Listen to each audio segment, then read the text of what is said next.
بسم الله الرحمن الرحيم. بسم الله الرحمن الرحيم. الحمد لله رب العالمين والعاقبة للمتقين والصلاة والسلام على أشرف الخلق والمرسلين وعلى آله وأصحابه وأتباعه أجمعين أما بعد. عزیز طلب، آج کتاب الہدایہ جو ثالث کا سبق نمبر 103 ہے،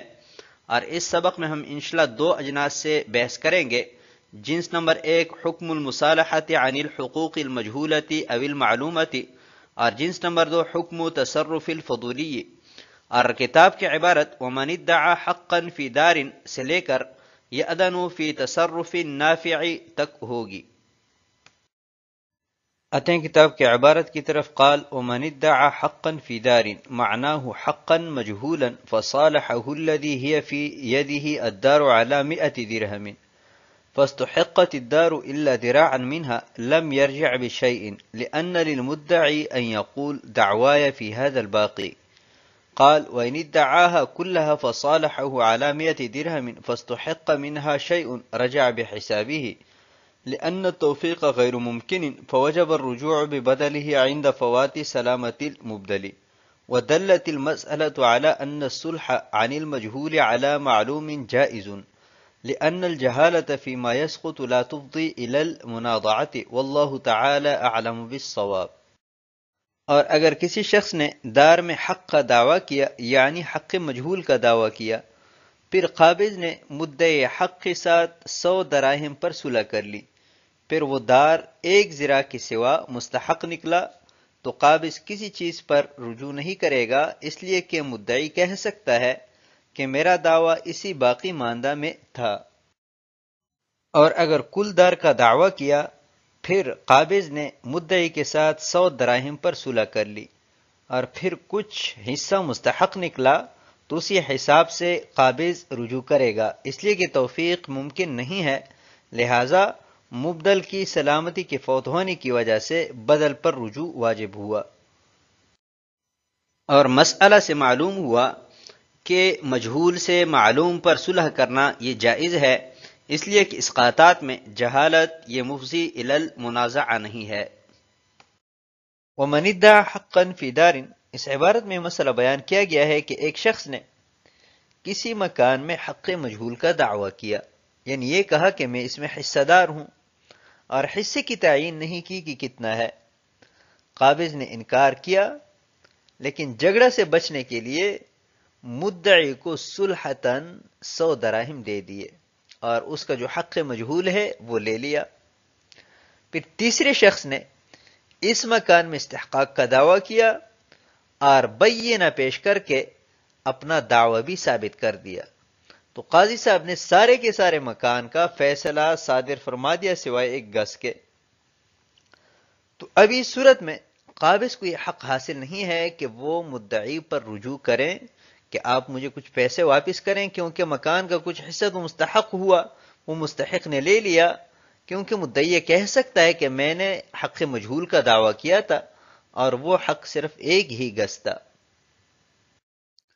وَإِنِ ادَّعَاهَا كُلَّهَا، اور اگر مدعی نے کل مکان کا دعویٰ کیا کہ سارا کا سارا میرا مثلا 10 مرلہ مکان ہے، اور کل مکان کا اس نے دعویٰ کیا کہ 10 مرلہ مکان میرا ہے، قابض نے 100 دراہم صلحتاً دے دیے، صلح کر لی. اور پھر تیسرے شخص نے مثلا 5 مرلہ میں استحقاق کا دعویٰ کیا کہ اس مکان کا آدھا حصہ یہ میرا ہے، اور اپنے استحقاق کو بینہ سے بھی ثابت کیا، قاضی صاحب نے اس کے حق میں فیصلہ کر دیا اور آدھا مکان لے لیا. تو اس صورت میں قابض کو یہ حق حاصل ہے کہ وہ مدعی پر 50 دراہم میں رجوع کر لیں. لأن التوفیق غیر ممکن، اس لیے کہ مدعی کے قول کی کوئی توجیہ تو ہو نہیں سکتی، لہذا مبدل کا جتنی مکان کا جتنا حصہ قابض کے قبضہ سے فوت ہوا چھوٹ گیا ہے، اسی کے بقدر وہ بدل یعنی 100 دراہم میں رجوع کر لے گا، اور وہ آدھا فوت ہوا ہے لہذا آدھے دراہم پر رجوع کر لے گا، یعنی 50 دراہم اصول کر لے گا. ودلت المسألة على أن الصلح عن المجهول على معلوم جائز، صاحب ہدایہ ایک ضابطے کی طرف اشارہ فرما رہے ہیں کہ اس سے معلوم ہوا کہ اسقاطات میں مجہول چیز سے معلوم پر صلح کرنا یہ درست ہے، کیونکہ اسقاطات میں جہالت یا مفضی للمنازعہ نہیں ہے، لہذا جہالت مضر نہیں ہے۔ یعنی یہاں پر جب مدعی نے دعویٰ کیا حق کا کہ اس مکان میں میرا حق ہے، میرا حصہ ہے، اور پھر 100 دراہم لے لیے، تو گویا کہ انہوں نے اپنے اس حق کو ساقط کر دیا۔ تو اسقاطات ہے، اور اسقاطات میں جہالت چونکہ مفضی للمنازعہ نہیں ہے، لہذا اسقاطات میں جہالت مضر بھی نہیں ہے۔ ذکر کردہ مسئلہ باب الاستحقاق میں سے تھا، اور یہاں سے ہم بیع الفضولی کے متعلق اصول اور فصول شروع کر رہے ہیں۔ تو اصل نمبر 1، الاجازت اللاحقۃ کالوکالۃ السابقہ، کہ بعد میں دی گئی اجازت یہ وکالت سابقہ کی طرح ہے، یعنی فضولی نے کوئی چیز فروخت کر دی تو یہ بے مالک کی اجازت پر موقوف ہے۔ اگر مالک نے اجازت دے دی تو ایسا ہے گویا کہ فضولی اس کو وکیل بالبے قرار دیا گیا تھا۔ اصل نمبر 2، تصرف الفضولی ينعقد موقوفا على اجازت المالک بشرط بقاء المعقود علیہ والمتعاقدان على حالہما، کہ فضولی کا تصرف یہ مالک کی اجازت پر موقوفاً منعقد ہوتا ہے بشرط کے معقود علیہ باقی ہو اور متعاقدین دونوں اپنی حالت پر برقرار ہو۔ اصل نمبر 3، کل تصرف صدر من اہلہ مضافا الى محلہ وجب القول بنفاذہ والا یلزم الغاء الاسباب الشرعیۃ، کہ ہر ایسا تصرف کہ جو اہل سے محل میں صادر ہو تو اس کے نفاذ پر قول کرنا یہ واجب ہے، وگرنہ اسباب شرعیہ یعنی بیع اور ہبہ اس کا الغاء لازم آئے گا جو کہ ناجائز ہے۔ اصل نمبر 4، کل احد یأذن فی تصرف نافع لہ محضا، کہ ہر کوئی ایسی تصرف کی اجازت دیتا ہے کہ جس میں اس کے لیے نفع محض ہو۔ اصل نمبر 5، الشراء لا يتوقف، کہ شراء یہ موقوف نہیں رہتا۔ اصل نمبر 6، الشیء یثبت ثم یستند، کہ چیز پہلے ثابت ہوتی ہے اور پھر اس کی اضافت کی جاتی ہے۔ اصل نمبر 6، الشیء یثبت ثم یستند، کہ پہلے کوئی چیز ثابت ہوتی ہے اور پھر اس کی اضافت کی جاتی ہے۔ اصل نمبر 7، العقد الموقوف على اجازت احد لا ينعقد على اجازت غیرہ، کہ اگر کوئی عقد کسی شخص کی اجازت پر موقوف ہے تو اسی کی اجازت سے نافذ ہوگا، کسی غیر کے اجازت سے وہ نافذ نہیں ہوگا۔ اصل نمبر 8، لا بد من المجیز حین العقد حتی نقدرہ فاعلا بعد العقد، کہ عقد کے دوران کسی مجیز کا ہونا یہ ضروری ہے تاکہ بعد العقد ہم اس کو عاقد مقرر کر سکیں۔ آتے ہیں کتاب کی عبارت کی طرف۔ فصل فی بیع الفضولی، قال ومن باع ملک غیرہ بغیر امرہ فالمالک بالخیار ان شاء اجاز البیع وان شاء فسخ۔ وقال الشافعی رحمہ اللہ تعالی لا ينعقد لأنه لم يصدر عن ولایة شرعیہ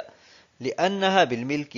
او بإذن المالک وقد فقد ولا انعقاد الا بالقدرة الشرعیہ ولنا انه تصرف تملیک وقد صدر من اہلہ في محلہ فوجب القول بانعقاده اذ لا ضرر فيه للمالک مع تخیرہ بل فيه نفعه حيث يكفى مؤنة طلب المشتري وقرار الثمن وغيره، وفيه نفع العاقد لصون كلامه عن الإلغاء، وفيه نفع المشتري فتثبت القدرة الشرعية تحصيلا لهذه الوجوه، كيف وإن الإذن ثابت دلالة لأن العاقل يأذن في التصرف النافع۔ فصل في بيع الفضولی، یہ فصل فضولی کے بے کے بیان میں ہے، اور اگر کسی شخص نے غیر کی ملکیت کو اس کی اجازت کے بغیر فروخت کر دیا تو مالک کو اختیار ہے چاہے بے کی اجازت دیں اور چاہے عقد کو فسخ کریں۔ اور امام شافعی رحمۃ اللہ علیہ فرماتے ہیں کہ بے منعقد نہیں ہوگی، اس لیے کہ ولایت شرعیہ سے صادر نہیں ہوئی ہے،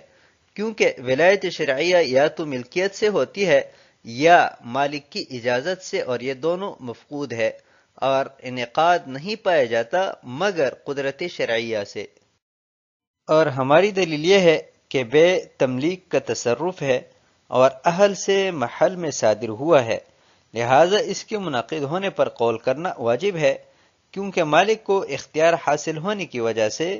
کوئی ضرر نہیں ہے، بلکہ اس کا نفع ہے، کیونکہ مشتری ڈھونڈنے اور سمن ٹھہرانے کی مشقت سے اس میں کفایت ہے، اور اس میں عاقد کا نفع ہے، کیونکہ اس کا کلام لغو ہونے سے بچ گیا، اور اس میں مشتری کا نفع ہے، لہذا قدرت شرعیہ ثابت ہوگی ان وجوہ کے حاصل کرنے کے لیے، اور بے کیوں کر منعقد نہیں ہوگی، حالانکہ اذن دلالتاً ثابت ہے، کیونکہ عاقل تصرف نافع کی اجازت دیتا ہے۔ فصل فی بیع الفضولی، یہ فصل فضولی کے بیع کے بیان میں ہے۔ تو سب سے پہلے فضولی کی تعریف بیان کرتے ہیں، اور پھر فضولی کے تصرف کا ائمہ مذاہب کے نظر میں کیا حکم ہے اس پر بالاختصار بات کرتے ہیں۔ تو فضولی وہ شخص ہوتا ہے کہ جو نہ اصالتاً عقد کرتا ہے اور نہ ہی ولایتاً اور نہ ہی وکالتاً۔ ایسے شخص کے تصرف کا کیا حکم ہے؟ تو یہ مسئلہ مختلفی ہے ائمہ مذاہب کے مابین۔ احناف کے ہاں فضولی کا تصرف موقوفاً منعقد ہے، اور یہی امام مالک رحمۃ اللہ علیہ کا قول ہے، اور امام شافعی رحمہ اللہ تعالی کے دو اقوال ہے۔ قول جدید یہ ہے کہ فضولی کا تصرف یہ بالکل باطل ہے، اور یہی مذہب احمد بن حنبل رحمہ اللہ تعالی کا بھی ہے۔ وقال الشافعی رحمہ اللہ تعالی، امام شافعی رحمۃ اللہ علیہ کہ ہاں یہ عقد منعقد نہیں ہوتا، اور دلیل وہ یہ دیتے ہیں کہ یہ جو تصرف ہوا ہے یہ ولایت شرعیہ سے نہیں ہوا، کیونکہ ولایت شرعیہ کا حصول یا تو ملکیت کی وجہ سے ہوتا ہے یا مالک کی اجازت سے ہوتا ہے۔ تو یہاں پر نہ تو فضولی کی اپنی ملکیت ہے اور نہ ہی مالک نے اس کو اجازت دی ہے، تو ان دونوں اشیاء کے مفقود ہونے کی وجہ سے ولایت شرعیہ یہ مفقود ہوئی،